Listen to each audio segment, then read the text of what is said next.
অবশেষে সেই বহুল প্রতীক্ষিত বৃষ্টির দেখে পেলাম আমরা সিলেটবাসীরা। আলহামদুলিল্লাহ, ঠিক এই সময়টাই দুপুরের জোহরের আজানও হচ্ছিল। আর আমি এদিকে রান্না করছিলাম ডিম দিয়েছি লাউয়ের খোসা ভাজি।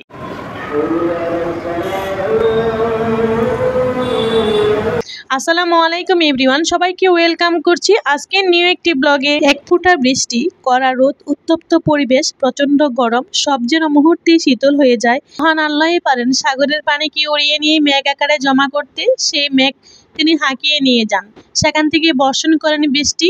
এটি একমাত্র তার পক্ষেই সম্ভব। তিনিই জানেন বৃষ্টি কখন হবে। তার ইচ্ছা ক্ষমতা জ্ঞানের বাইরে নেমে আসতে পারে না এক ফোঁটা বৃষ্টির পানি। এজন্যই তো আমরা দেখি কখনো কালো কালো মেঘে ছেয়ে যায় আকাশ, শোনা যায় মেঘের গর্জন, পৃথিবীবাসী চমকে উঠি বিদ্যুতের জলকানিতে। কিন্তু এত কিছুর পর বৃষ্টি হয় না। ঘন কালো মেঘ কোথায় যেন হারিয়ে যায়। আবার কখনো রোদ জলমলে আকাশও হঠাৎ করে মেঘাচ্ছন্ন হয়ে যায়, নেমে আসে চুপচাপ বৃষ্টি। কখনো আবার রোদেলা আকাশ থেকে জোরে বৃষ্টি। এসবই মহিমায়িত বৃষ্টি মহান আল্লাহ রাব্বুল আলামিনের এক মহা নেয়ামত। এই নিয়ামতে শিখতে হয় না এমন কে আছে। আমাদের জনজীবন যখন প্রচণ্ড গরমে অস্থির হয়ে পড়ে, একটুখানি বৃষ্টি পড়ে তখন শীতল হয়ে যায় আমাদের দেহ মন সব কিছু।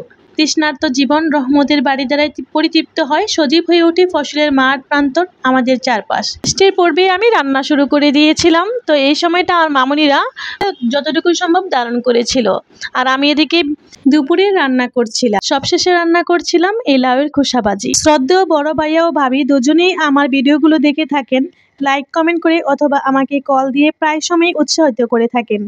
ভাইয়া গত এক ভিডিওতে আমার ডিম ছাড়াই লাউয়ের খোসা ভাজি করা দেখেছিল, আর সেটি দেখে কমেন্টও করেছিল। তাছাড়া ফোন করেও বেশ অনেকটা সময় খোসা ভাজির ব্যাপারে কথা বলেছিলেন। ভাবি নাকি ডিম দিয়ে এই রান্নাটা করে থাকেন, তাই আজ ভাজি করার সময় ডিম দিতে ভুলি নাই। এত আরও বলেছিলেন সিম্পল এই লাউয়ের খোসা ভাজি দেখে নাকি ভাইয়ার জিভে পানি এসে গেছিল। আহারে, এই সময়টা মনে হচ্ছিল ভাইয়া ভাবিকে যদি খাওয়াতে পারতাম। এভাবেই ভাইয়া ভাবি সবসময় আমাকে সাপোর্ট করে যাবেন। ভাইয়া ভাবির মতো এরকম অনেকেই আছে অনলাইনে অফলাইনে কিংবা পজিটিভ কমেন্ট করে আমাকে অনেক বেশি উৎসাহ দিয়েছেন। তাদের সবার প্রতিও রইল অনেক অনেক কৃতজ্ঞতা ও ভালোবাসা। আপনার সুন্দর একটি গঠনমূলক কমেন্ট আমাকে পরবর্তী কন্টেন্ট তৈরি বেশি অনুপ্রেরণা দিয়ে থাকে। নিশ্চয়ই মহান আল্লাহ সবচেয়ে উত্তম পরিকল্পনাকারী। জলে ও স্থলে যা কিছু আছে তা তিনিই অবগত। তার অজ্ঞাত সারে একটি পাতাও নড়ে না। মাটির অন্ধকারে কিংবা ভূগর্ভের অন্ধকার স্তরে এমন কোনো শস্য কোনো অঙ্কুরিত হয় না, অথবা রসযুক্ত কিংবা শুষ্ক এমন কোনো বস্তু নেই যা সুস্পষ্ট কিতাবে নেই। আল্লাহর অশেষ রহমতের বৃষ্টিতে আমরা শীতল হয়েছি আলহামদুলিল্লাহ। কথা বলতে বলতে ভিডিওর শেষ প্রান্তে এসে গেছি।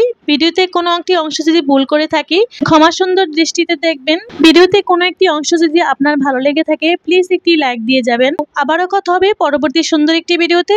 ততক্ষণে সবাই ভালো থাকুন। আল্লাহ হাফেজ।